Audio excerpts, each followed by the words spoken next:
అయ్యమ్మా బాగున్నావా? బాగున్నారా? ఏం చేస్తాం, డ్యూటీ. గవర్నమెంట్ జాబే కానీ కొంచెం కూడా మనశ్శాంతి లేకుండా పోయిందిరా బాబు.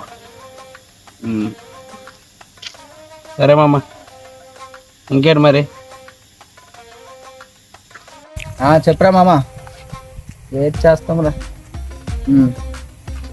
అందరికీ ఇబ్బందులు ఉన్నాయిరా, మరి ఏం చేస్తాం చెప్పు. సరే ఒకసారి మన వంశీకి కాల్ చేయి, కలుద్దాం. సరేనా? ఓకే, బాయ్ మామ.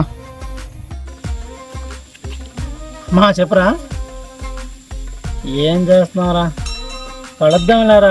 ఏ డ్యూటీలో లీవ్స్ ఇవ్వరు, ఏం చేయాలో అర్థం కావట్లేదు. కానీ కలుద్దాంలే, ఒక డేట్ ఫిక్స్ చేద్దాం. నెక్స్ట్ మంత్ 8కి కలుద్దామా?